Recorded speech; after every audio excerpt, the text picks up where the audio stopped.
Sir good afternoon. Good afternoon सभी को। Good afternoon. चलो,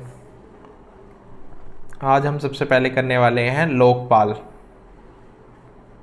अब बैकग्राउंड समझेंगे कि कहाँ से ये ओवरऑल आया है ना। सो Lokpal refers to an anti-corruption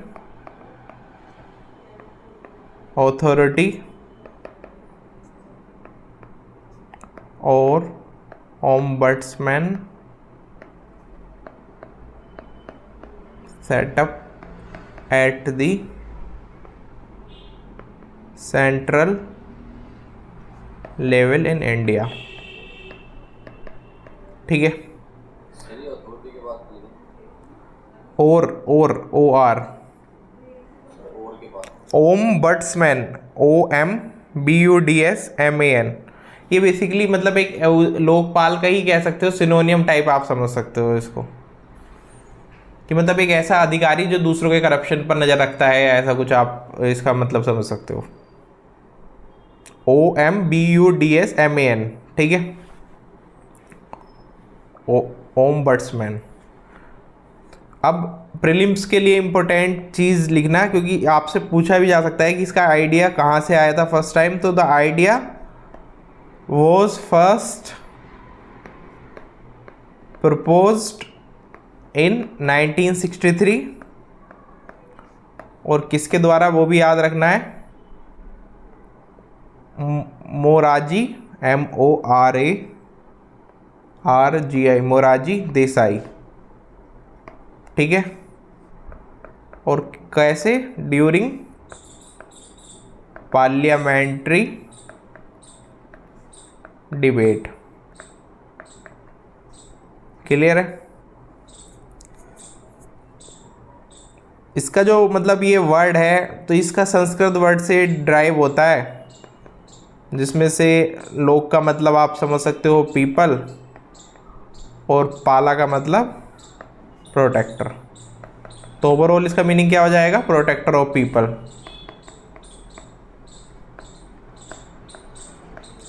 ठीक है। अब इसका जो लीगल फ्रेमवर्क है वो स्टार्ट होता है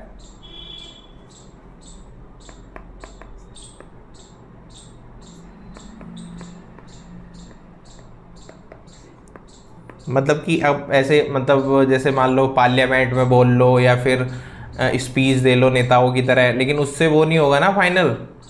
क्या नहीं होगा, इम्प्लीमेंट तो होगा नहीं कि डायरेक्टली जब तक लॉ नहीं बनेगा। तो यहाँ पर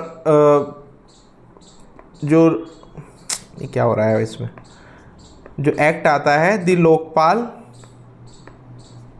एंड लोकायुक्तास एक्ट 2013, और ये बाद में जाके पास्ड होता है दिसंबर 2013 में, और फाइनली फोर्स में आ जाता है ये एक्ट 16 जनवरी 2000, मतलब यहाँ पर 2014 से ये फाइनली फोर्स के अंदर एक्ट लागू हो जाता है। सो इसका एम क्या था, ऊपर करनी है ना स्लाइड। इसका यही था बस, अभी तो स्टार्टिंग में लिखो फटाफट या स्क्रीनशॉट जो भी करना है। सो जो ये एक्ट था, इसका एम जो था वो था establish a mechanism to deal with corruption, है ना। करप्शन को बिल्कुल अच्छी तरीके से डील करने के लिए एक ऐसा मैकेनिज्म बनाया जाए ताकि करप्शंस जो लोग एमपीज करते हैं, जो सिविल सर्वेंट करते हैं, तो उनके ऊपर भी एक अथॉरिटी हो। ठीक है। तो इसके अंदर जो बेसिकली जुडिक्शन में लाए गए लोग, हाँ कार्तिक क्या, अच्छा बिल जो पास हुआ है इसकी डेट, एग्जैक्टली डेट अभी मेरे को रिकॉल नहीं हो रही है, लेकिन दिसंबर 2013 की बात है। ये देखना पड़ेगा, एक बार इंटरनेट पर चेक कर लेना एग्जैक्ट डेट मेरे को रिकॉल नहीं हो रही। मेनली आपसे इसमें जो है डेट वगैरह कोई पूछेगा भी नहीं, बस याद रखना कि कब इसका ये पास हुआ था, किसी ईयर में, इतना काफ़ी है। बाकी इसके अंदर मैं आपको क्या बता रहा था कि इसका जो ज्यूरिडिक्शन है वो इम्पोर्टेंट है कि कौन कौन इसके अंदर आते हैं। जो ज्यूरिडिक्शन ऑफ लोकपाल। हाँ सर अभी आपने पर्पस बताया था, एक बार रिपीट कर देना। अच्छा देखो दोबारा मैं अभी बताता हूँ, एक बार लिख लो, एक बार लिख लो, मैं समझा दूंगा अभी पूरा बिल क्या है क्या नहीं है। इंक्लूड्स पीएम लेकिन विद लिमिटेशन। ये वैसे नाम के लिए है, पीएम के ऊपर तो आप लोगों को भी पता है, मुझे भी पता है, कोई नहीं कर सकता है, ये सब कहने की बातें हैं। मिनिस्टर्स, इसके अलावा एमपीज़, इसके अलावा group A B C D central officials, इसके अलावा officials of public sector undertaking and next यहाँ पर इसके कटघरे के अंदर आएंगे एनजीओज रिसीविंग फॉरेन कंट्रीब्यूशन और सिग्निफिकेंट गवर्नमेंट फंड्स। ठीक है,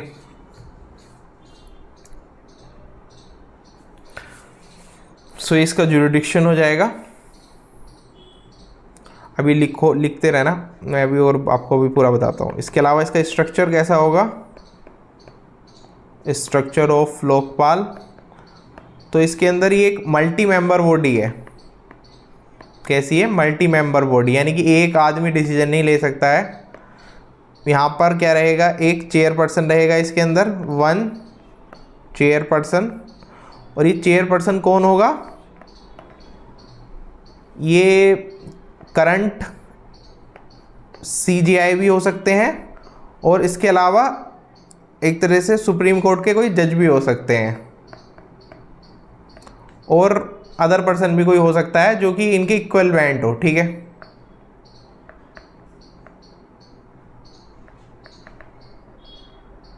मतलब लगभग इसी क्वालिफिकेशन का हो। इसके अलावा यहाँ पर मैक्सिमम 8 मेंबर्स रहेंगे। बस इसकी कंडीशन ये है कि 50% जो है वो जुडिशियल मेंबर होने चाहिए। ठीक है,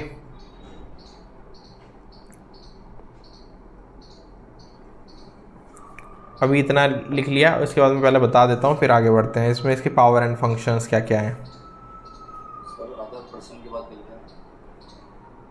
अदर पर्सन इक्विवेलेंट जो भी हो, जैसे मान लो सुप्रीम कोर्ट के जज के बराबर कोई, फॉर एग्जांपल हाई कोर्ट का कोई एक्सपीरियंस जज हो जो कि मतलब क्वालिफिकेशन रखता हो टू बी सुप्रीम कोर्ट जज, तो वो भी उसके यहाँ पर एक तरह से उसको भी चेयरपर्सन बनाया जा सकता है। ये लिखा हुआ है यहाँ पर। कई लोग रहते नहीं, मतलब ज़रूरी नहीं है कि कोई सीजीआई बना या फिर कोई सुप्रीम कोर्ट का जज बना तो वही इस लायक है, और भी लोग लायक होते हैं, कई लोग बन नहीं पाते बस, है ना। सुप्रीम कोर्ट, हाई कोर्ट के अंदर भी काफ़ी लोग इतने मतलब सीनियर होते हैं जो प्रैक्टिस कर रहे हैं काफ़ी सालों से, तो उनको भी कई बार कुछ लीगल पोस्ट वगैरह दे दी जाती है।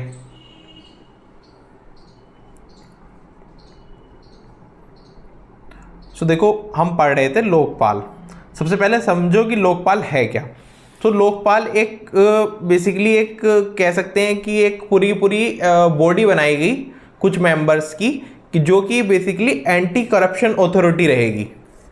लोकपाल का सिंपल सा मतलब समझ आ गया, it is an anti corruption authority, जो कि यहाँ पर अगर कोई करप्शन करता है तो उससे इंक्वायरी वगैरह कर सकती है, उसकी जांच कर सकती है, और अलग अलग तरीके से मतलब उसके खिलाफ केसेस वगैरह फाइल कर सकती है। तो ये काम करेगी लोकपाल जो अथॉरिटी बनाई है। तो इस अथॉरिटी को जो बनाया गया है वो बेसिकली यहाँ पर इसका जो आइडिया आया था फर्स्ट टाइम, वो यहाँ पर वैसे तो ये ऑलरेडी फॉरेन के अंदर एग्जिस्ट करती थी, लेकिन यहाँ पर फर्स्ट टाइम इंडिया के सेंस में देखें तो जो मोरारजी देसाई जी हैं, इन्होंने यहाँ पर 1963 के अंदर पार्लियामेंट डिबेट में आइडिया दिया था कि एक ऐसे मिनिस्टर्स के ऊपर या फिर इनके ऊपर एक ऐसी अथॉरिटी होनी चाहिए।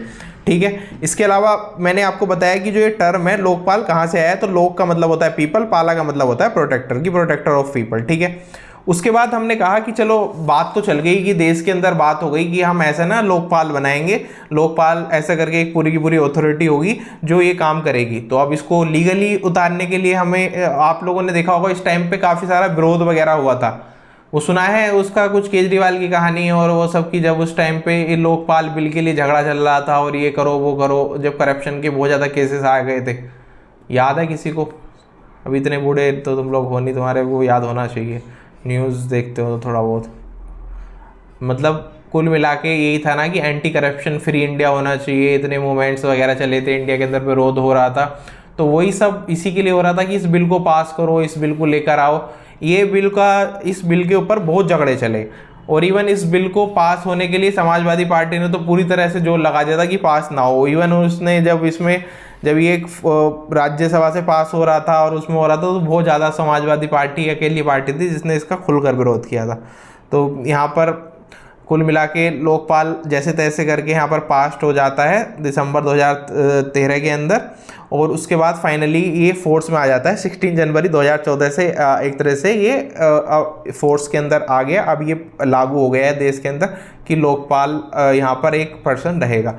ठीक है, सो यहाँ पर मैंने आपको बता दिया कि इसका जुडिक्शन जो है वो भी काफ़ी बड़ा रखा गया, कि इसके अंदर प्राइम मिनिस्टर तक को नहीं छोड़ा गया, लेकिन ऑब्वियस सी बात है प्राइम मिनिस्टर को कोई ऐसे टच करेगा नहीं, लिमिटेशंस के साथ यहाँ पर ये जो पूरा रखा गया कि अगर पीएम के ऊपर कुछ सीरियस चार्जेस लगते हैं तो आप उनकी भी इंक्वायरी कर सकते हैं, आपके ऊपर कोई जुडिक्शन नहीं रहेगा कि आपको कोई मना करेगा या कुछ ऐसा नहीं रहेगा। तो इस चीज़ को लेकर ये कार्य किया गया। उसके अंदर सारे के सारे मिनिस्टर्स रख दिए गए जो भी सेंट्रल लेवल पर रहते हैं, है ना, तो यहाँ पर सारे के सारे मिनिस्टर्स रख दिए गए हैं।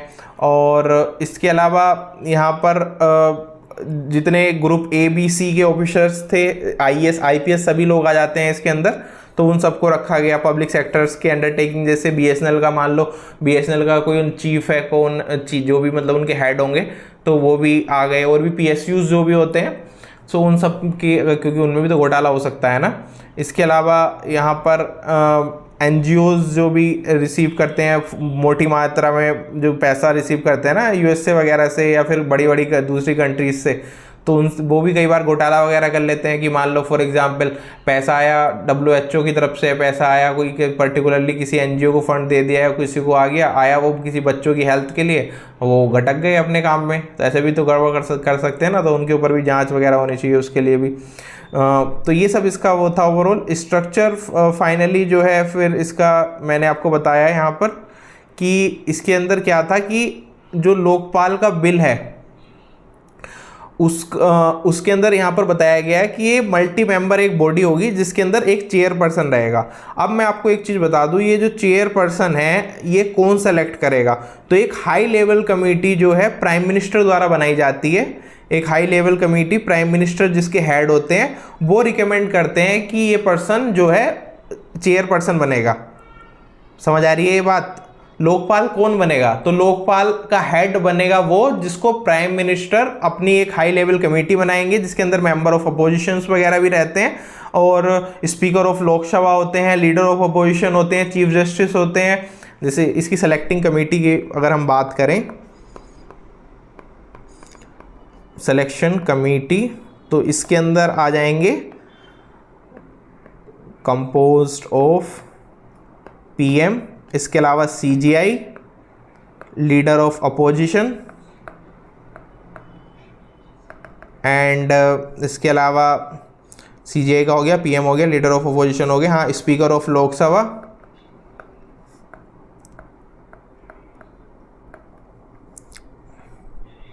इसके अलावा एक मेंबर को प्रेसिडेंट अपॉइंट कर सकते हैं। अब तुम ये सोचो अपॉइंट बाय हाँ सर, इस बिल के एनफोर्समेंट के बाद इंडिया के अंदर करप्शन कम हुआ है एक्चुअली में? तो ऐसा थोड़ी है, ऐसा कुछ नहीं है, कुछ कम उम्र नहीं हुआ इसके ये लोगों तो वो भी फाइल नहीं कर पाते, मतलब कुछ इसका इतना इफ़ेक्ट हुआ नहीं है क्योंकि इसको अभी वो पावर, वो अथॉरिटी है नहीं जो होनी चाहिए। और दूसरा ये कि काफ़ी ज़्यादा कॉम्प्लिकेटेड है, वो भी इतना दबाव आएगा उसके ऊपर पर्टिकुलरली, तो कहाँ से कौन क्या करेगा।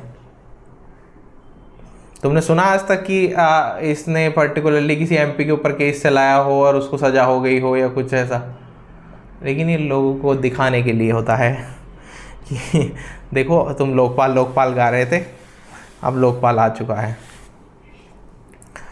वापस आते हैं, सिलेक्शन कमेटी जो इन मेंबर्स को नॉमिनेट करेगी, अंडरस्टैंड, ये मेंबर्स ये नहीं कि कोई जैसे कि हम लोगों का मन कर रहा है कि हम लोकपाल बनेंगे, हमने कोई एग्ज़ाम वो एक तरह से फॉर्म फिल किया और जाके उसमें बैठ गए, नहीं, इसके लिए सिलेक्शन कमेटी है। और इसके जो हेड हैं वो कौन है? थोड़ा राइटिंग में गंदा लिख रहा हूँ, अभी थोड़ा सही करता हूँ, समझ भी नहीं आ रहा वो तुम्हें कुछ चीज़ें।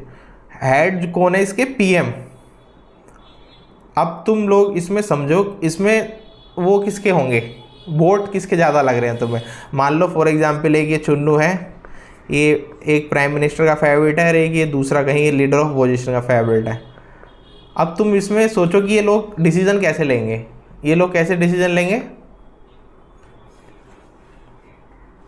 कैसे लेंगे डिसीजन? मतलब अगर तुम 4 लोग हो, हाँ पीएम से ज्यादा अच्छे होंगे हाँ सर, जिसके कनेक्शन पीएम से ज्यादा अच्छे होंगे। अरे डिसीजन अरे वो ऐसे नहीं बोल रहा हूँ मैं। जैसे मान लो मैं तुमसे सबसे क्लास में बोलने लगूँ कि भाई डिसीजन लो कि इस पर्सन को क्लास का मॉनिटर अपॉइंट करना है, ऐसे मतलब जैसे नॉर्मली जैसे क्लास में चलता था कि अब ये कराओ, तो तुम लोग क्या करोगे कि किसे चूज़ करें सब में से? मतलब इसका क्या प्रोसेस तुम अपनाना चाहोगे? मान लो तुम्हारे पास 2 लोग भी हैं, मान लो कि कार्तिक है, एक कर्तव्य है, 2 लोग हैं। अब इन दोनों में से अगर वो करना हो चूज़ इसमें, तो तुम कैसे चूज़ करोगे? मतलब क्या वे यूज़ करोगे? मेजोरिटी से चूज करेंगे ना, सिंपल सी बात है। यही तो तुम यहाँ पे दिखाने की मैं कोशिश कर रहा हूँ। यहाँ देखो ना, पीएम लीडर, यहाँ पर लीडर ऑफ अपोजिशन को छोड़ो, यहाँ पर स्पीकर ऑफ लोकसभा, इसके अलावा एक जो वो होगा, तो किसके वोट दिख रहे हैं इधर?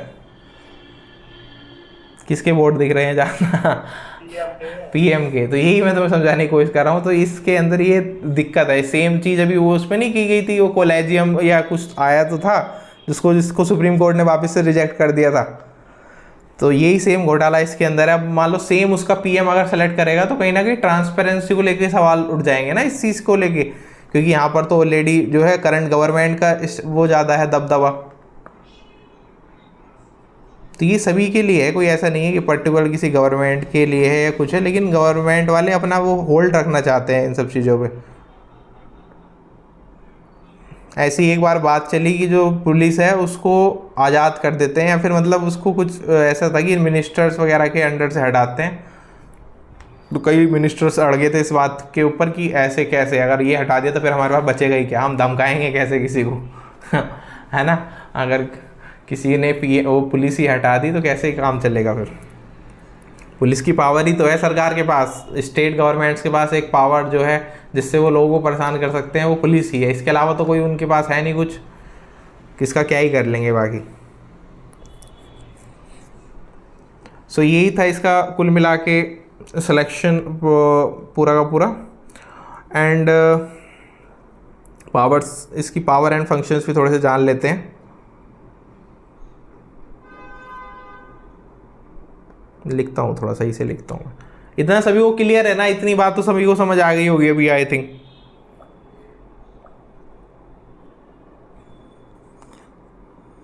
पावर एंड वो लिखने से पहले फर्स्ट वो लिख लें, लोकपाल कौन थे?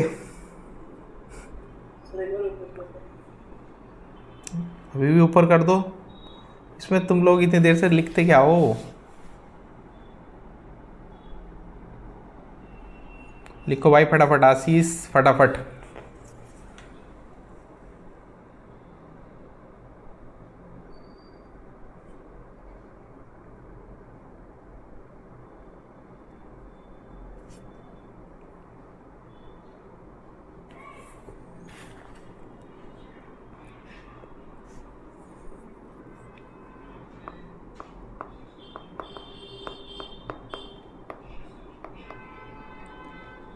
फर्स्ट लोकपाल का नाम था, एग्जाम पॉइंट ऑफ व्यू से भी इम्पोर्टेंट है, जस्टिस पिनाकी चंद्र घोष। ठीक है, अपॉइंट किया गया था इनका, अपॉइंटेड ऑन मतलब किस डेट को किया गया था वो बता रहा हूँ, 19 मार्च 2019। ठीक है,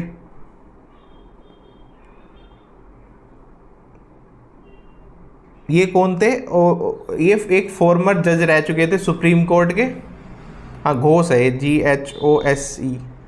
देखना एक बार स्पेलिंग है तो यही होनी चाहिए यार, GHOSE वाली करेक्ट है शायद।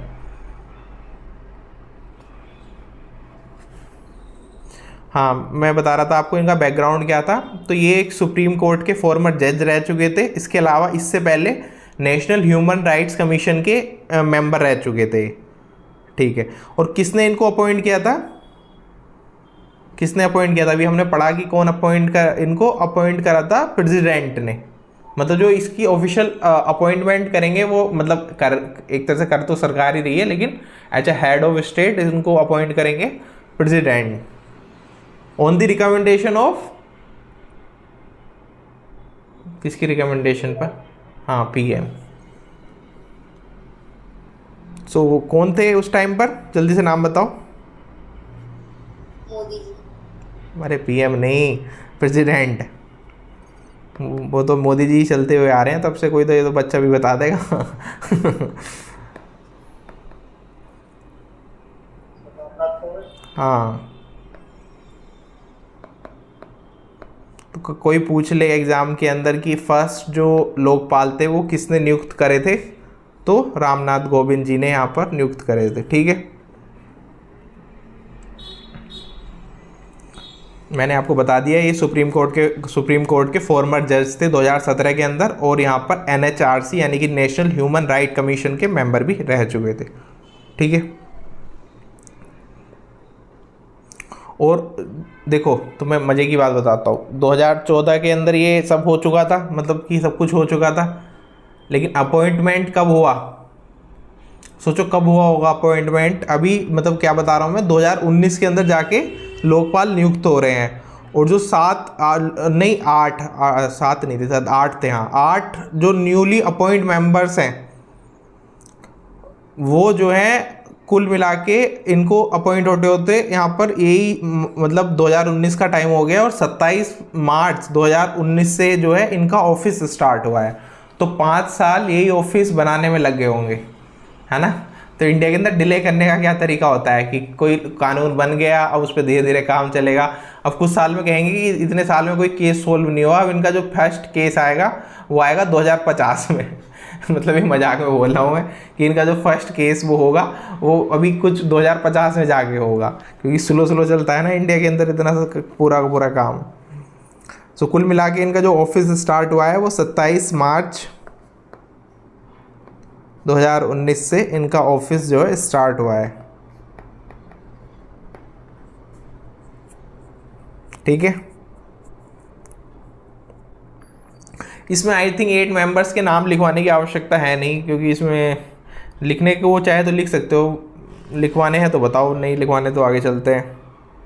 आई थिंक नीड है नहीं है, लिखना है तो लिख सकते हो।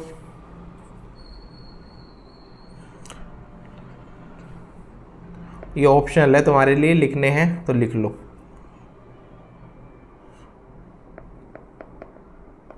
दिलीप V भोसले, इसके अलावा प्रदीप कुमार,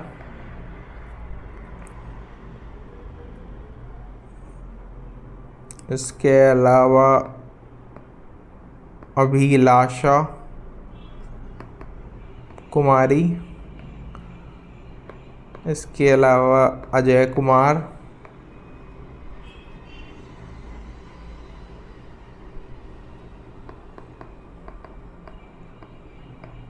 एक दो तीन 4 ही हुए हैं अभी तो, 4 और ढूंढने पड़ेंगे।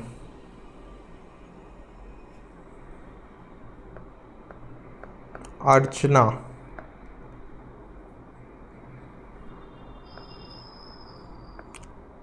राम सुंदरम,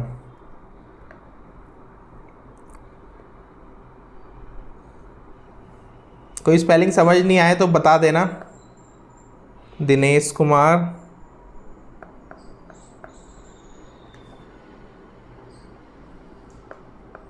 ये इतनी खिचड़ी थी ना इसके अंदर कि कोई IRS इन्होंने लिया, कोई वो लिया SSB का मेंबर, कोई आर्मी से लिया, कोई चीफ सेक्रेटरी लिया ऐसे इनके तो बीच में वही नहीं बन पाएगा, क्या बोलते हैं, एक मत नहीं हो पाएगा। इतनी अलग अलग फोर्सेस से लोग ले रखे हैं, कोई कहेगा नहीं ऐसे करो, कोई कहेगा नहीं ऐसे करो।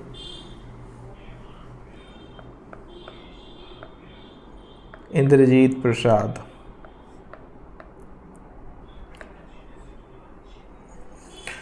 1 2 3 4 5 6 7 8 हो गए ना पूरे 8।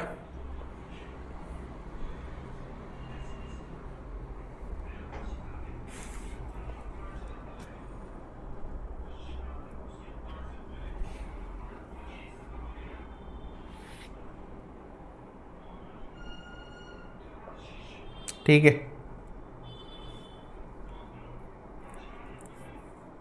लोकपाल का काफ़ी सारा हो गया है।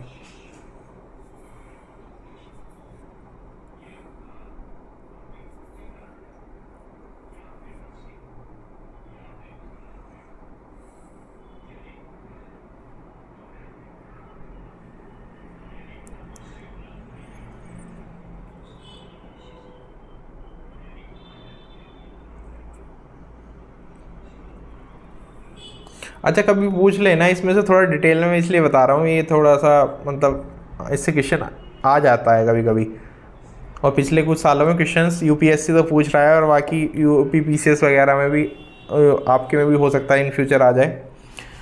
प्राइम मिनिस्टर के जो मैंने बताया था ना, प्राइम मिनिस्टर विद लिमिटेशन, तो इसके ऊपर एलिगेशन नहीं लगा सकते आप इंटरनेशनल रिलेशन से रिलेटेड, एक्सटर्नल इंटरनल सिक्योरिटी से रिलेटेड। जैसे मान लो राफेल वाली डील का वो घोटाले के ऊपर इल्ज़ाम लगाए थे, राफेल का सुना होगा ना कि करप्शन चार्जेस लगाए थे, मतलब कांग्रेस वगैरह ये सब लोग कह रहे थे, तो वो एक तरह से इंटरनल और उस सिक्योरिटी के अंदर आ जाएगा इंडिया की, तो उससे रिलेटेड इंक्वायरी नहीं कर सकते हैं, पब्लिक ऑर्डर से नहीं कर सकते हैं, एटॉमिक एनर्जी से रिलेटेड नहीं कर सकते हैं, स्पेस से नहीं कर सकते हैं।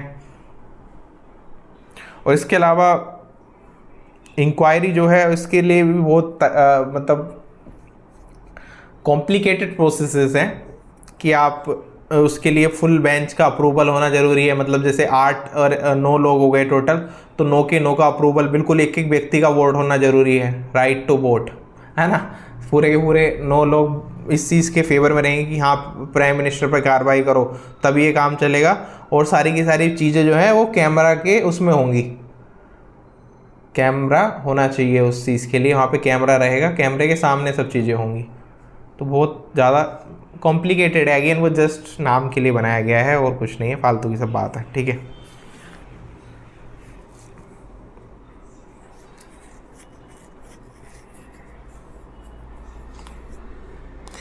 और इसकी जो जांच करेगा ना, जैसे मान लो जांच करने के लिए ज़रूरत पड़ेगी तो किससे कराएंगे जांच? पावर एंड फंक्शंस में आपको करा ही रहा था, बताओ कौन सी एजेंसी से कराने के लिए? मतलब ये खुद से करेंगे 8 लोग मिलके, पुलिस वाले के पास जाएंगे कि भैया उसके खिलाफ केस दर्ज करो, क्या कराएंगे? CBI के पास जाएंगे। तो इनकी इंटरडिपेंडेंस है। तो अब तुम सोचो इतना ज़्यादा कॉम्प्लिकेटेड स्ट्रक्चर है कि मतलब ऐसे कैसे काम चलेगा। पहले मतलब इन्हें अगर कोई कराना है तो CBI को बोलो, अब CBI सही रिपोर्ट देगी नहीं देगी, या फिर CBI के साथ कुछ इश्यूज तो नहीं हो जाएंगे, उसके कौन ऑफिसर्स जा रहे हैं उस काम में, कहीं वो ऑफिसर्स मिले हुए तो नहीं हैं, मतलब इट्स टू मच कॉम्प्लिकेटेड।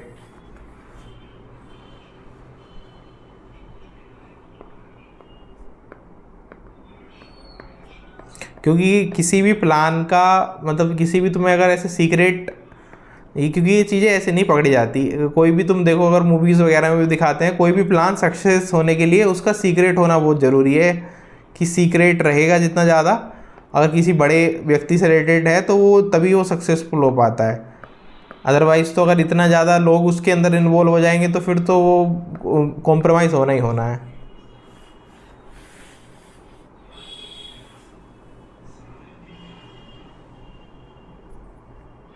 इसके अलावा has powers of a civil court. क्या होती है सिविल कोर्ट की पावर, तुम लोग बताओ, ये तो मुझे तो पता नहीं, बताओ। इनके पास कुछ पावर्स हैं जो सिविल कोर्ट के पास होती हैं।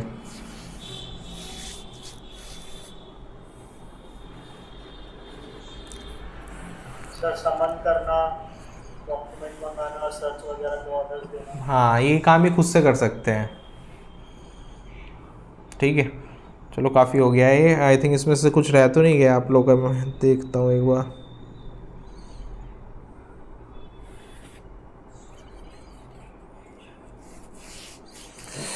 लीचिंग हो रही है रे, कैसी हवाएं चल रही हैं, फेस ड्राई ड्राई हो रहा है। हवाएं, बताओ, हम मौसम चेंज करता है तो हवाएं हमारे शरीर को इम्पेक्ट करती है।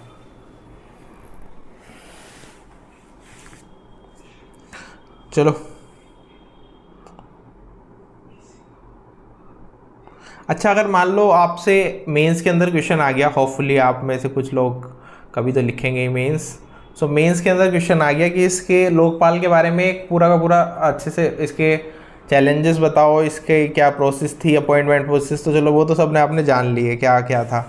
अगर इसके आप लोगों से चैलेंजेस पूछने लगे तो क्या बताओगे आप चैलेंजेस? कोई भी एक एक करके आप लोग बता सकते हो जो आपको समझ आते हो।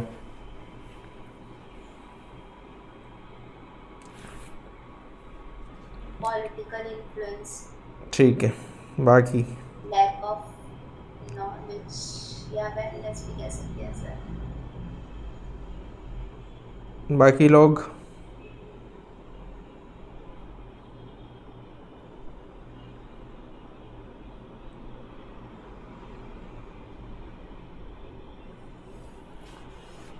लैक ऑफ कोऑर्डिनेशन, अच्छा है।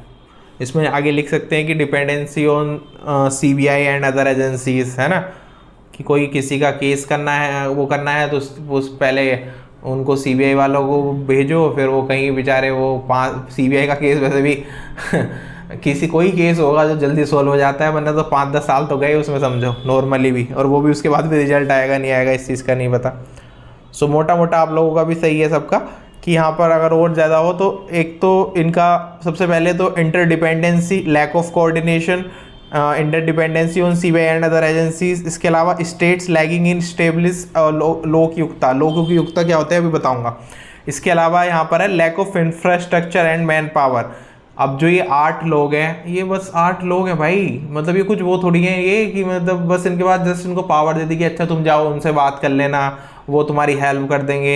इनके पास खुद का वो थोड़ी है कि लाइक कोई मिनिस्ट्री हो, कोई होम मिनिस्ट्री टाइप, वैसे कोई पूरा पूरा वो हो कि वो एक तरह से, समझ रहे हो ना मैं क्या कह रहा हूँ, कि एक पूरा पूरा इस्टेब्लिश वो होगी जहाँ से ऑर्डर कर सके। अगर मान लो इनको सीबीआई की भी पावर दे देते या फिर सीबीआई कोई इनके अंडर पुलिस बना देते खुद का, मतलब जैसे कोई टीम वगैरह बना देते इनकी कि इनके अंदर 100 लोग काम करेंगे जो इनके लिए कार्य पूरे टाइम इन्हीं को डेडिकेटेड रहेंगे, तो इस टाइप से मैन पावर भी होती ना तो काम अच्छा होता। अब 8 लोगों को अपना ही नहीं पता 8 लोग क्या कर लेंगे इतने बड़े देश में जहाँ इतने सारे मिनिस्टर्स हैं, इतने ज़्यादा पावरफुल लोग हैं, और ऊपर से इनको सबको टारगेट भी ऐसे लोग, इनके टारगेट भी यही हैं एमपीज़ और आईएएस ऑफिसर्स वगैरह। सो 8 लोग मिलके पूरे देश को, जहाँ इतना सब गड़बड़ चीज़ है तो वो क्या ही कर लेंगे। तो लैक ऑफ मैन पावर और इंफ्रास्ट्रक्चर, जो लेटेस्ट आजकल टेक्नोलॉजी चाहिए होती है, इनको थोड़ी दी है कुछ, इनको तो कह दिया आपको लोकयुक्त बना दिया हमने। अब आप लोग जैसे कोई बाबा टाइप जादुई बाबा होते हैं ना, आँख बंद करो और पता लगा लो कौन करप्शन कर रहा है ना तो ऐसे थोड़ी होगा, इनको लेटेस्ट टेक्नोलॉजी देनी पड़ेगी, कोई ऐसा कुछ गैजेट वो बनाओ इनके लिए, कोई ऐसा मतलब पूरा पूरा तैयार करो, कोई बढ़िया सी बिल्डिंग वगैरह जहाँ पे ये किसी के भी फ़ोन एक्सेस कर सके, एमपीज़ के या कुछ भी, मतलब ऐसे बता रहा हूँ एग्जाम्पल के लिए। तो इंफ्रास्ट्रक्चर इनके लिए तैयार नहीं है। बाकी यहाँ पर अब इनके अपॉइंटमेंट में डिलेज होते रहते हैं, आज डिले कल को डिले, क्योंकि फर्स्ट 2019 में जाके इस्टेब्लिश हुआ है। तो कुल मिला के सबको पता है कि भैया सरकार करना चाहती नहीं है, सिंपल सी बात ये है।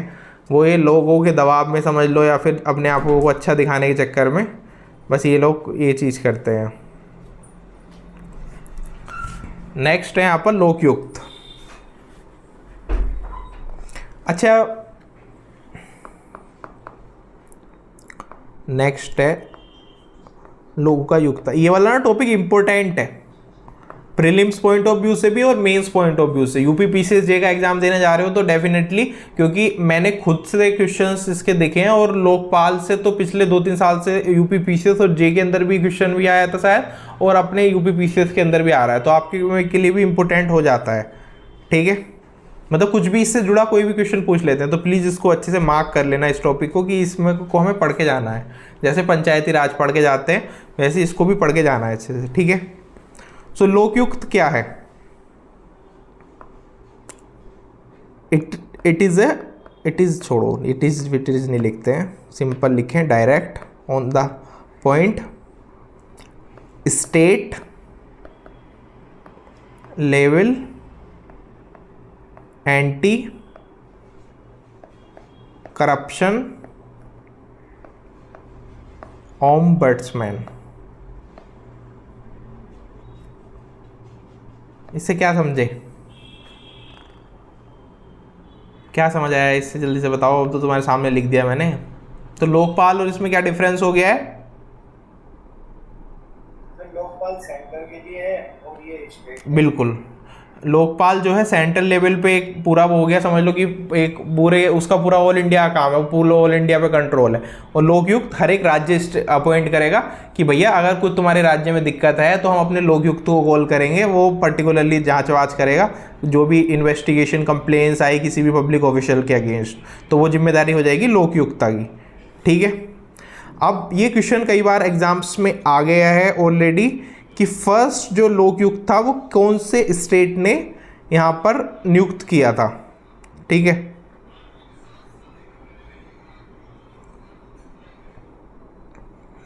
बेसिकली जो ये पूरा का पूरा कॉन्सेप्ट था ये भी महाराष्ट्र के अंदर ही आया था सबसे पहले, महाराष्ट्र ने ही नियुक्त करा था।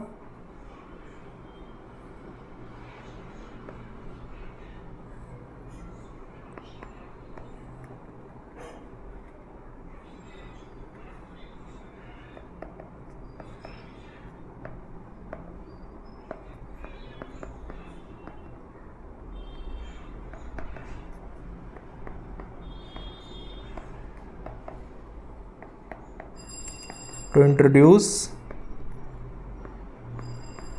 concept of Lokayukta. और पता है इन लोगों ने कौन से ईयर में करा होगा? गैस करो थोड़ा बहुत, मतलब कुछ भी जो तुम्हें समझ आ रहा हो, कब करा होगा इन्होंने?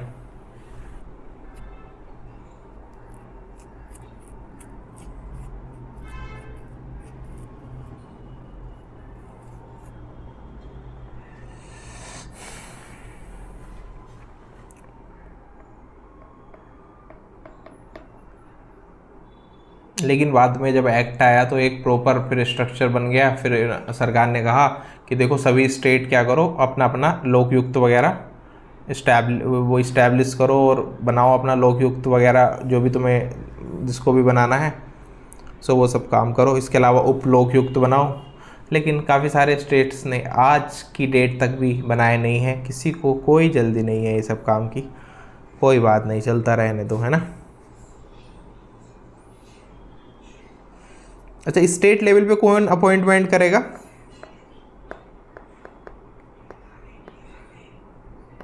गवर्नर और सीएम। Directly governor. ठीक है, लेकिन फिर से अगेन मतलब ऐसे डायरेक्टली तो गवर्नर उसको अपॉइंट कर रहा है, लेकिन जो रिकमेंडेशंस रहेंगी डेफिनेटली, जैसे कि वहाँ पर था पूरा का पूरा सीन सेम यहीं पर है, सीएम रहेंगे, इसके अलावा स्पीकर, समझ गए ना, स्पीकर कहाँ के? Leader of opposition and CGI, CGI, हाँ सॉरी सीजीआई नहीं होगा, सीजीआई तो चीफ जस्टिस हो जाएंगे ना, चीफ जस्टिस ऑफ इंडिया हो जाएंगे। Chief justice of high court, हाँ।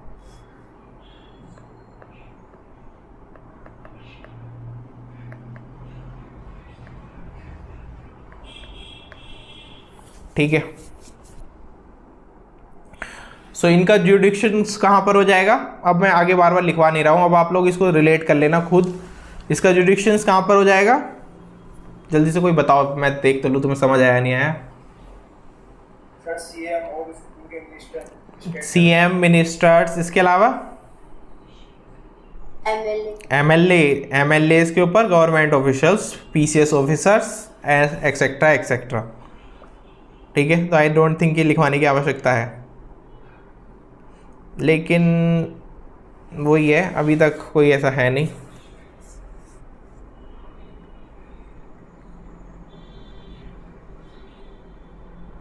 क्या यूपी के पास कोई लोकयुक्त है?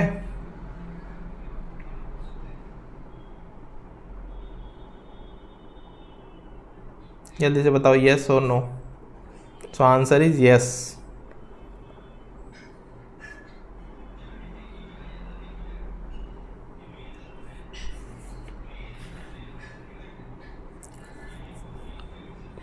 लिख लेना स्पेशली यूपी के एग्जाम के पॉइंट ऑफ व्यू से।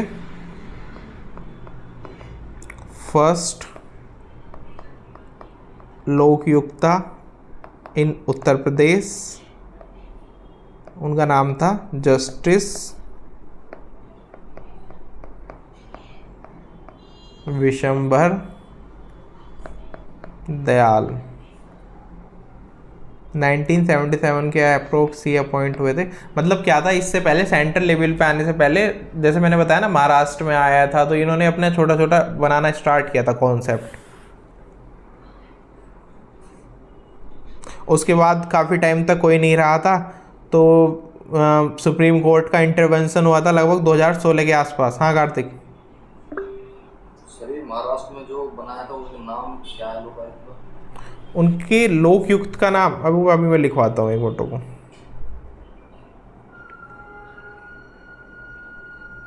अभी इनका लिखो और यहाँ पर इसको कंप्लीट करना कि जो इसका सुप्रीम कोर्ट का इंटरवेंशन हुआ था 2016 में, आर्टिकल 142 के तहत यहाँ पर मतलब सुप्रीम कोर्ट ने रूलिंग दी थी बेसिकली, ये लोग अपॉइंट नहीं कर रहे थे, तो यहाँ पर फिर से ये अपॉइंट हुए 2016 के अंदर, काफ़ी लॉन्ग टाइम बाद, और अपॉइंट हुए थे जस्टिस संजय मिश्रा। क्योंकि सरकार ने इनके बाद, ये तो रहे कुछ साल तक, 2-4 साल जो भी रहे होंगे, उसके बाद सरकार ने अपॉइंट ही नहीं किया। छोड़ो, हमें ज़रूरत ही नहीं है ये सब की। वो कहाँ गया? अभी मैंने जहाँ पे महाराष्ट्र का कहाँ लिखा था, ये रहा, महाराष्ट्र का लिख लेना।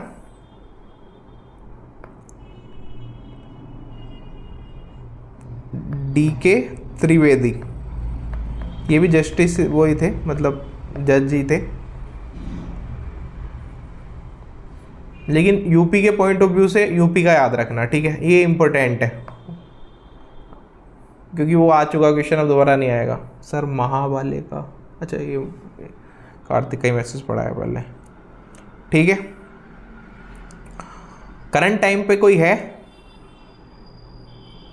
चेक करो फटाफट गूगल पे, कोई करंट टाइम पे कौन है यूपी में।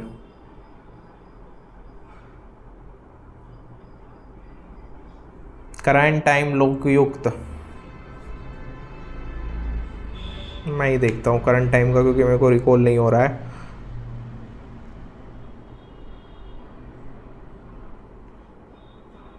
संजय मिश्रा ही दिखा रहे, जस्टिस संजय मिश्रा।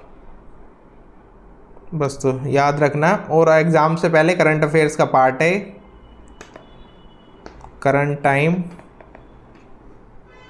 में यहाँ पर है जस्टिस संजय मिश्रा। सर एक बार महाराष्ट्र वाला दिखाओ। DK त्रिवेदी थे, DK त्रिवेदी।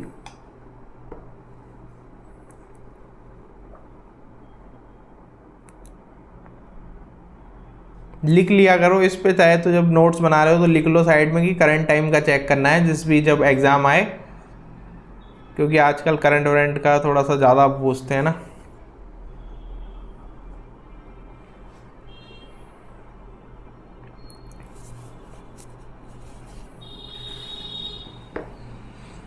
ठीक है, ये आई थिंक क्लियर हो गया है पूरा टॉपिक।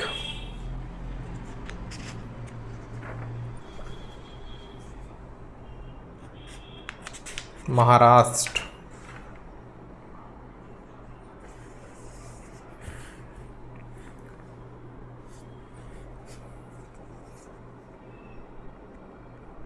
चलो पढ़ते हैं अभी आगे, एक मिनट रुको।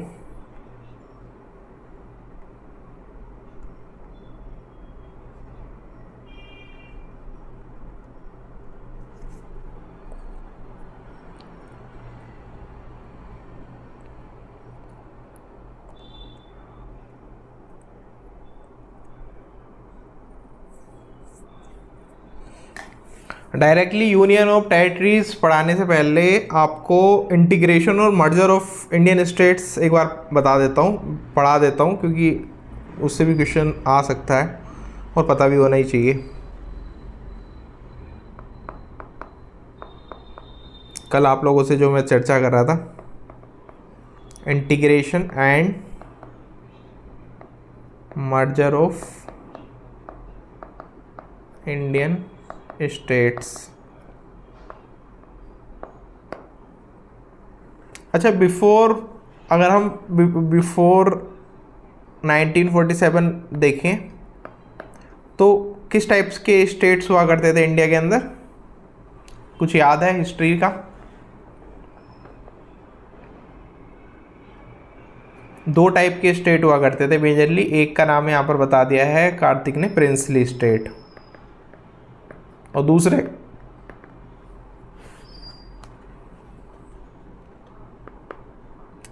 डायरेक्टली जो ब्रिटिश प्रोविंस के अंदर आते थे, जहां ब्रिटिशर्स का डायरेक्टली कंट्रोल था और यहाँ इनडायरेक्टली कंट्रोल था। ठीक है, अब जब इंडिपेंडेंस 1947 के अराउंड यहाँ पर मोटे मोटे 565 प्रिंसली स्टेट्स थे जिनको अपने अंदर जोड़ना था। कितने थे? 565, यानी कि 565, 65 ही बोलते हैं ना हिंदी में। तो इतने प्रिंसली स्टेट्स थे जिनको इंटीग्रेट करना था। अब इसका जो कार्यभार था वो दो लोगों के कंधों पर रखा गया। तो वो दो लोग कौन थे? जल्दी से बताओ, किसने कराया था मर्जर? जो सारे स्टेट्स थे, जो सरदार वल्लभ भाई पटेल और चाचा नेहरू। हाँ, वो भी, हाँ, चाचा नेहरू का भी बिल्कुल इसमें रोल था, लेकिन मेनली जो काम करा था ये सरदार वल्लभ भाई पटेल को इसका क्रेडिट जाता है। और इसके अलावा एक बीपी मेनन करके थे जो कि एक सीनियर सिविल सर्वेंट थे। इन दोनों ने बेसिकली कोलैब करके, इनका काम था कि डिप्लोमेसी के थ्रू, प्रिस्क्रिप्शन यहाँ पर फोर्स के थ्रू, या फिर किसी भी तरीके से इन प्रिंसली स्टेट्स को अपने अंदर मिलाना है ज़्यादा से ज़्यादा। क्योंकि ऐसा तो है नहीं कि अगर भारत का नक्शा बनेगा कल को कि ये वाला पार्ट कह रहा है मैं तो अलग हूँ जी, और यहाँ से कोई मतलब कोई बीच का पार्ट बोला है नहीं मैं तो बीच में अलग रहूँगा, इधर पूरा भले तुम अपना आज़ाद भारत बना लो और बीच में मैं इंडिपेंडेंट रहूँगा। ऐसे ही कहीं जैसे कोई पर्टिकुलर ये वाला पार्ट है ये अलग कहने लगा, ये अलग कहने लगा, तो ऐसे तो बहुत गड़बड़ फैल जाती ना पूरे की पूरी कंट्री के अंदर, कि भाई इतने छोटे छोटे देश और फिर ये हमला करते फिरते एक दूसरे के ऊपर, ये सब हरकतें करते फिरते, तो कोई बड़ी बात नहीं है। यहाँ तो दोनों ही काफ़ी मतलब इधर उधर परेशान कर रखा था फालतू में, है ना, ईस्ट और वेस्ट दोनों पाकिस्तान ने मिलके।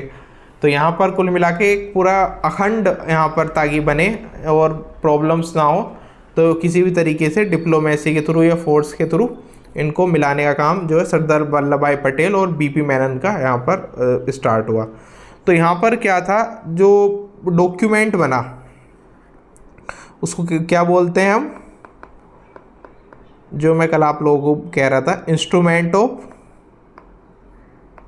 सक्सेशन। ये जो डॉक्यूमेंट था ये यहाँ पर प्रिंसली स्टेट से साइन करने के लिए कहा गया है इस पर।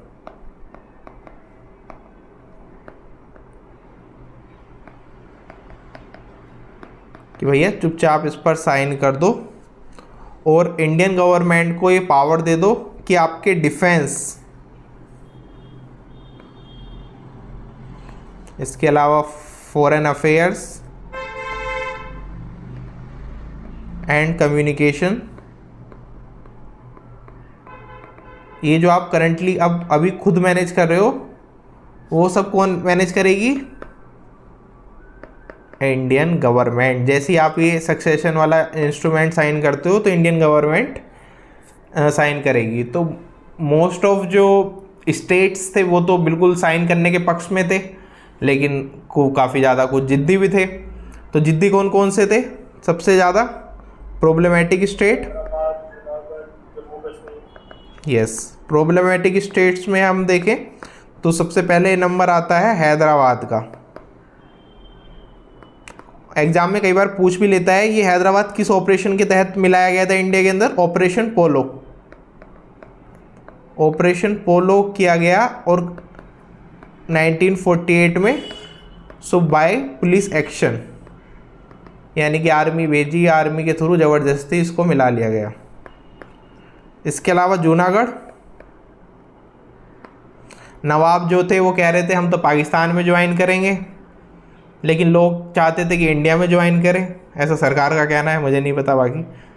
सो इंडिया ने यहाँ पर अच्छा काम ये करा कि पेल्विसाइड कराया डायरेक्टली। पेल्विसाइड क्या होता है? जल्दी से, वोटिंग। तो वोटिंग में कुल मिला के जो है फैसला ये निकला कि इसको मर्ज होना चाहिए इंडिया के साथ।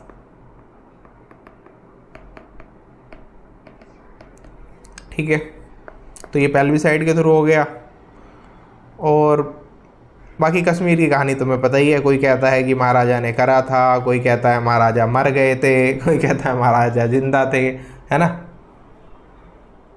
कोई कहता है कि वो बस आने वाले थे, वो साइन करने वाले थे, तो वो फिर इतने में वो पाकिस्तान ने हमला कर दिया था। तो हमें नहीं पता है इनके बारे में ज़्यादा कुछ। कुल मिला के ये है, अब तो मामला पूरा कंप्लीट हो चुका है। हाँ बोलो सर, एक बार जूनागढ़ के बारे में रिपीट करना। जूनागढ़ के अंदर क्या था कि जो जूनागढ़ का नवाब हुआ करता था वो चाहता था कि हम पाकिस्तान को ज्वाइन करें, हम मतलब Junagadh will be the part of Pakistan, ऐसा वहाँ का नवाब चाहता था।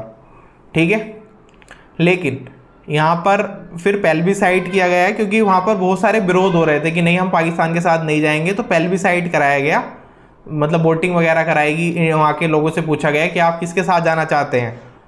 तो उन्होंने फाइनली एग्री कर दिया कि हम इंडिया के साथ ज्वाइन करना चाहते हैं। तो फिर उसको इंडिया के साथ ही जूनागढ़ को मिला दिया गया। ठीक है, वो कश्मीर को जो मिलाया गया था तो ऑब्वियसली बात है, अगर लिखना है तो बस ये लिख लेना, आर्टिकल 370 के तहत क्लोज डाल के यहाँ पर मिलाया गया था, जो कि फिर ऑब्वियसली बात है भट ही गया है ना।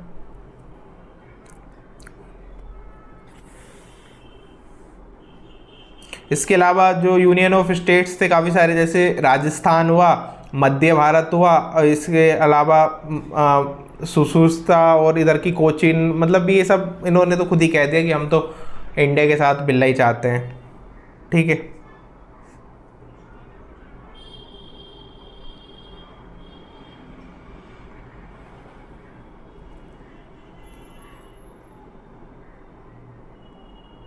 कुल मिला के इन सब का क्या हुआ outcome?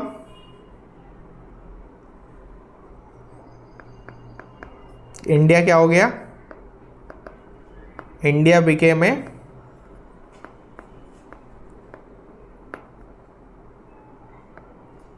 Unified political entity.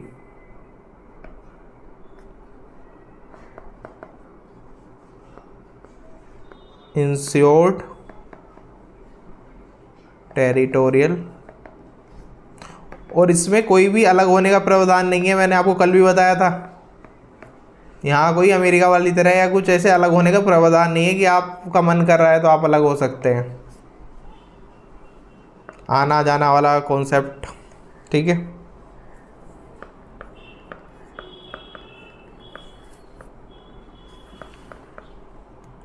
Democratic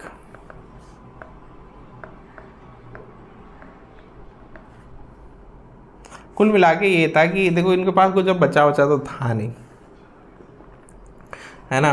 princely states के पास भी सब लूट चुके थे, आधे कुछ वैसे ही बर्बाद हो गए थे, खून वून इनका चुस चुका था पूरी की तरह। तो अब ये था कि फाइनली अब ये इंडिया के अंदर कुछ जो समझदार थे वो चुपचाप मर्ज हो गए, बाकी किसी को उनको समझा दिया कि भैया आप मर्ज हो जाओ, क्या फालतू में झगड़ा वगड़ा करना है, ये झगड़ा करने से फ़ायदा भी क्या है। इतने सालों से तुमसे अंग्रेज से तो झगड़ा हुआ नहीं सही से, वरना तुम खुद ही आज़ाद हो गए होते अगर इतना तुम्हारे अंदर दम है ना। नहीं सही बात है, अगर इतना दम होता तो अंग्रेज़ों से झगड़ा करके खुद ही वो अब आज़ाद हो गए होते हैं कि हम अपना कंट्री बना लिया हमने। सो कुल मिला के फाइनली ये सब पुराने दुख दर्द भूल के इंडिया एक फाइनली कंट्री बन गया। बस यही था।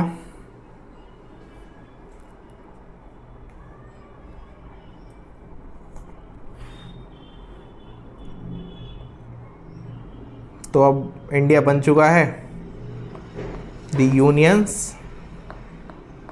And it's territories.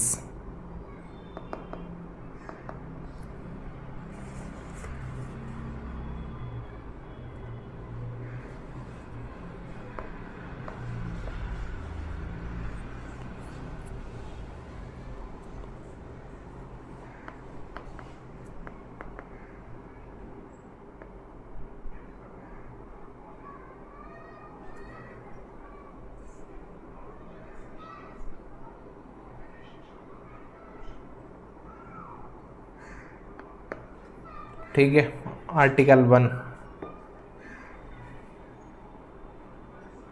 क्या आशीष गोवा का क्या पूछ रहे हो? गोवा ऑपरेशन विजय के तहत विक्ट्री इंडिया ने यहाँ पर ऑपरेशन विजय लॉन्च किया था, जिसके तहत यहाँ पर 36 घंटे के अंदर यहाँ पर उसको मिला लिया था, मतलब गोवा को अपने अंदर। लिखना है तो लिख लो। मेजर वाले ये थे तो मैंने बस इनको थोड़ा सा मेजर, वैसे तो हर एक कुछ कुछ छोटे छोटे स्टेट्स थे जिनके अलग अलग झगड़े थे। गोवा का लिखना है तो लिख लेना, ऑपरेशन विजय के तहत।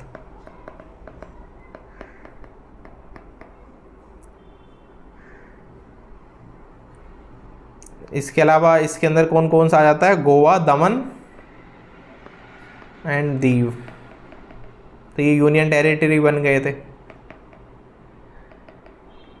क्लियर? 1987 में इसको स्टेटहुड मिला था। ठीक है, वापस आते हैं यूनियन टेरिटरीज पे।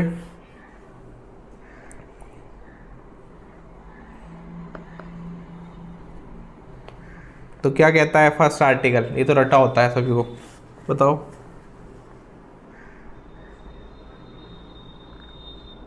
Sir India that is Bharat shall be union of state. हाँ, इंडिया दैट इज भारत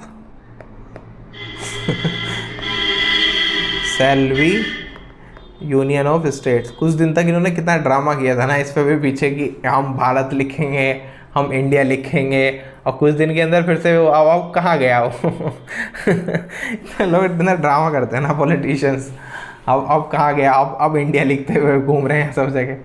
तो कुछ दिन ऐसे तो कुछ जनता की नर्वस पकड़ने की कोशिश करते हैं। अभी जनता को ऐसे ऐसे ऐसे मोटिवेट करेंगे ना भारत के नाम पे, भारत भारत, और फिर भूल गए।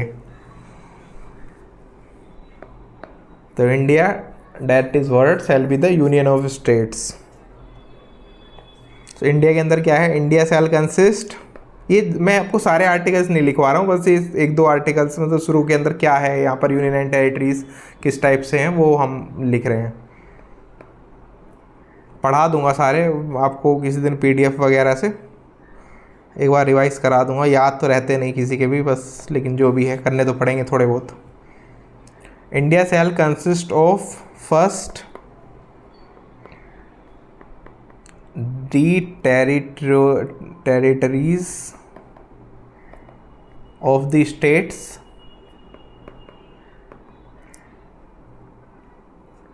फिर second the union territories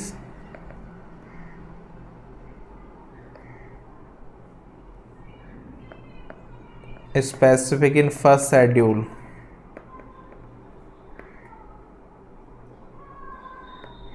India के अंदर पता है कॉन्स्टिट्यूशन में एक बड़ा अच्छा एक क्लोज डाला गया है, and such other territories as may acquired. तो इसका मतलब समझ गए तुम लोग? समझे मतलब इसका? थर्ड वाला क्या लिखा है ये?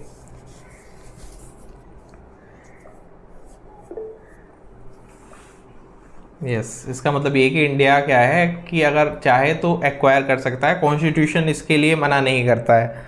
कॉन्स्टिट्यूशन कहता है अगर तुम्हें एक्सपेंशन की पॉलिसी करनी है या फिर कुछ ऐसी कंडीशन आ जाती है या फिर किसी से तुम्हारा युद्ध हो जाता है, तो इंडिया के कॉन्स्टिट्यूशन में कहीं नहीं लिखा हुआ कि नहीं हम हैं दानदाता, हम वापस से हम जितना कब्जा करेंगे वो वापस कर देंगे, तो ऐसा नहीं लिखा हुआ। उसमें एडिशन करने के लिए यहाँ पर साफ साफ लिखा गया है कि अदर टेरिटरीज अगर रिक्वायर्ड होती हैं तो उनको आप डाल सकते हो कैटेगरी में, है ना, उनको अपना स्टेट घोषित कर सकते हो। बनाने वाले ने तो चलो सही लिखा है, बाकी ये कुछ करें ना करें अलग बात है।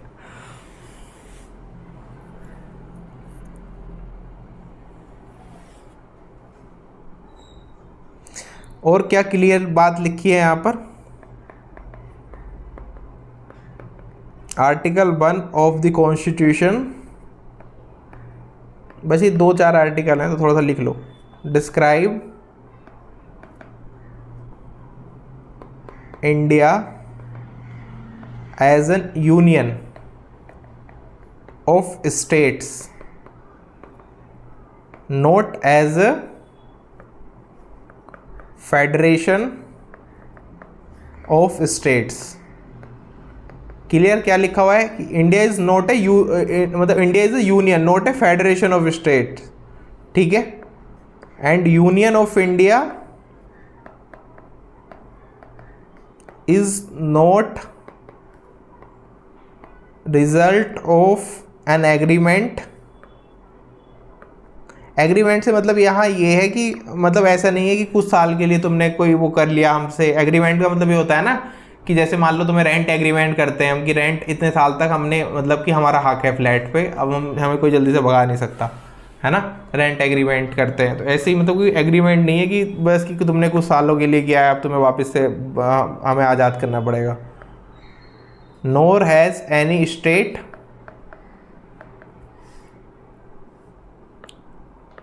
Right to secede from it, ये लिखा हुआ क्लियरली आर्टिकल 1 के तहत। ये बात पहले ही लिख दी थी, बनाने वालों को पता था कि झगड़ा करेंगे बाद में कुछ होगा, ठीक है।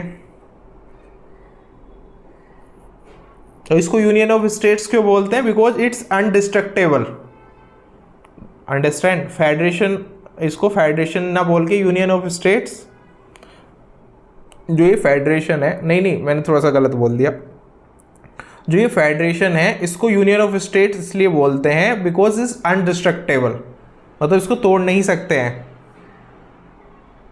ठीक है।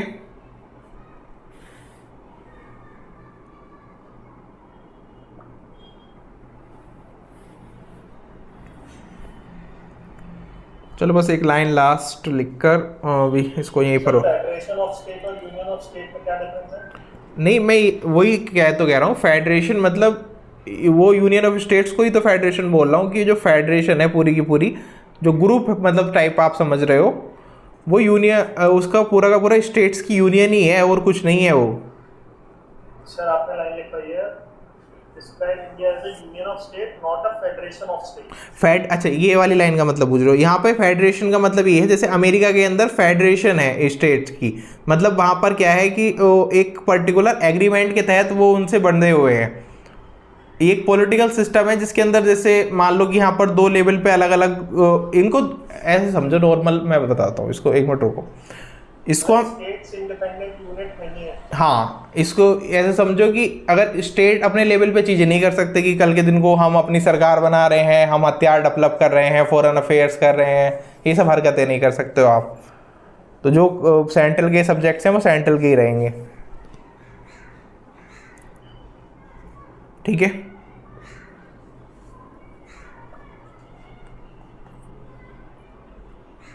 एक एक थोड़ी सी लाइन और लिखना, और अभी इसके लिए यहीं पर रखते हैं बस इसको। The states and their territories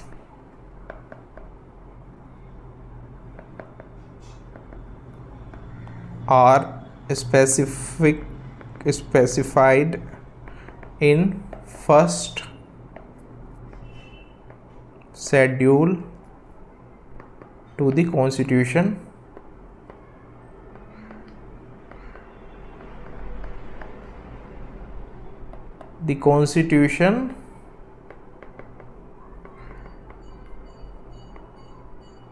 empower the parliament for the admission or establishment of new states। ठीक है, बस इतना ही था। अब ये और कुछ बड़ा बड़ा नहीं लिखना है, बाकी सब में तो बस सेकंड के अंदर यही है कि पार्लियामेंट को एडमिट कर सकती है न्यू स्टेट्स को, और वो सब वो अभी लिख लेंगे आगे, और फिर जम्मू कश्मीर का पढ़ेंगे। आज के लिए इतना ही रखते हैं। उसके बाद में कुछ कुछ स्टेट्स का जो था वो बताता हूँ कि क्या क्या यहाँ पर कौन से स्टेट के साथ क्या हुआ। अभी तो ऊपर हमने लिखा था थोड़ा थोड़ा, कब कौन सा स्टेट इस्टेब्लिश हुआ, बना मतलब। जो उत्तराखंड कब बना था, किसी को याद है उत्तराखंड कब बना था? कौन से ईयर में बनाया उत्तराखंड? चलो ऑप्शन देता हूँ आप लोगों को, अब गूगल मत कर लेना।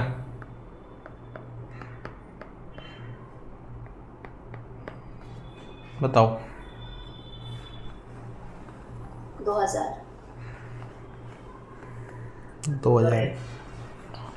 2000 वाला इज करेक्ट।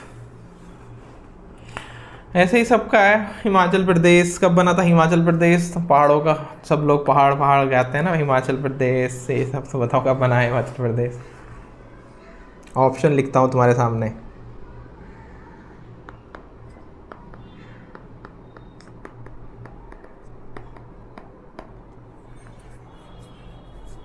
बताओ, गैस कर लो। 1971। बाकी लोग फटाफट।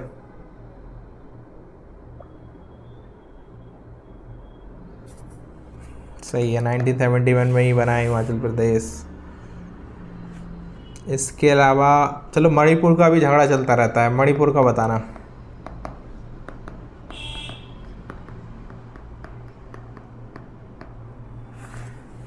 बताओ।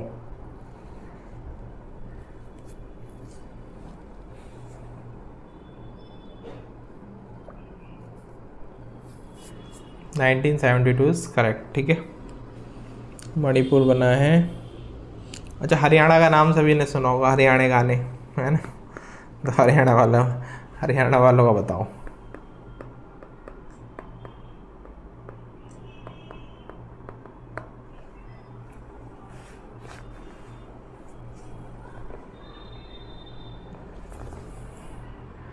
चलो इनको जोड़ देते हैं सबको। देखा, जादू है, पल का जादू। कब बना? तो ये बना है 1996 के अंदर। और तेलंगाना कब बना? तेलंगाना, कर्तव्य का फेवरेट स्टेट तेलंगाना। चलो फिर से लिख लेते हैं एक बार। 2000, 2005, 2014, 2017। बताओ बाकी के लोग भी। 2014। ठीक है, आई थिंक यही वाला सबसे लेटेस्ट भी है, तेलंगाना सबसे लेटेस्ट भी मुझे यही लगता है। चलो बाकी आगे पढ़ेंगे, अभी करंट अफेयर्स करते हैं और क्लास को ख़त्म करते हैं, काफ़ी टाइम हो गया है। समझ आया इतना सभी को? आज जो हमने लोकयुक्त वगैरह वो पढ़ा, मेन इम्पोर्टेंट है वो, काफ़ी क्लियर है।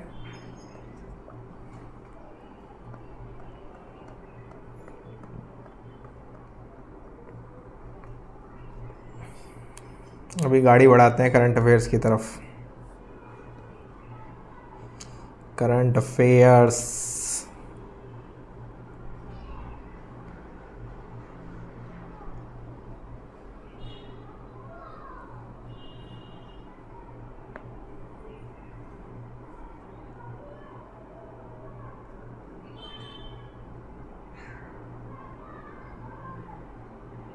लाइवा तुम्हारा कॉलेज कंप्लीट हो गया, मतलब लो कंप्लीट हो गया है? अभी नहीं सर थर्ड ईयर है, 6 सेमेस्टर। ओके, चलो तो समय है तुम्हारे पास, तुम तो कर लो अच्छे से, रट वट लो सब, एग्ज़ाम आते ही तोड़ देना उसको, तोड़ देना तोड़।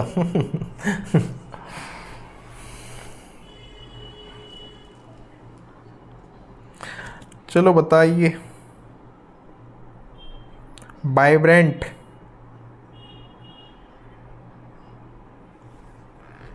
मेरी गलत कर दी क्या? विलेजेस प्रोग्राम इम्प्लीमेंटेड बाय,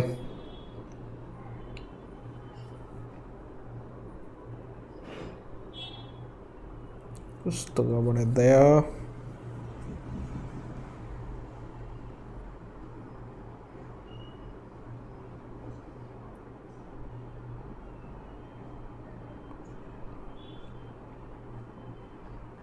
क्या क्या आंसर करा आप लोगों ने? B B B B, Kartik Saumya Vedika सबका बी,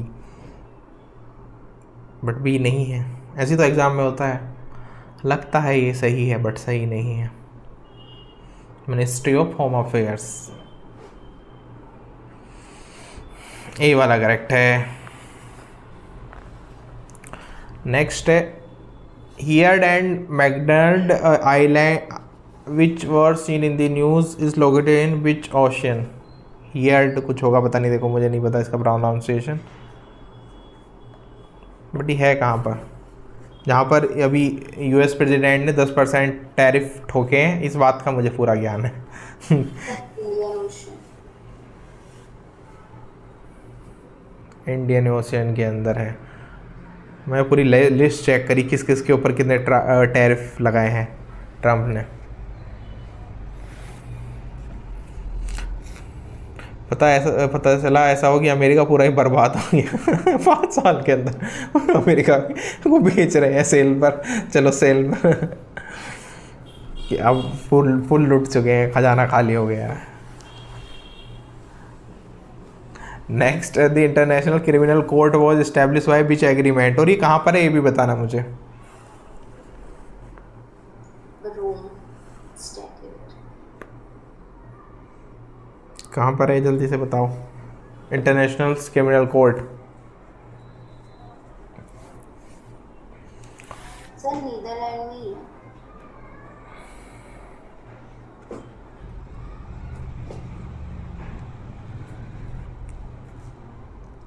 yes।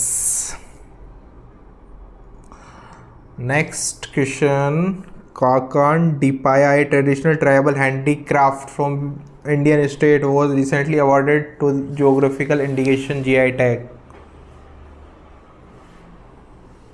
GI टैग यार सबको मिल जाता है क्या? पता नहीं, हर चीज़ में GI टैग। अब तो ये क्वेश्चन ही, मतलब क्वेश्चन ही काम का नहीं रहा।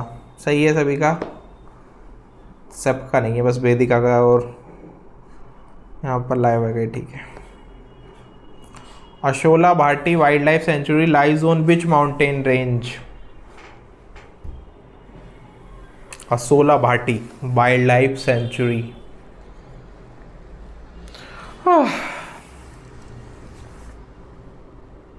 अरावली के ऊपर है, अरावली।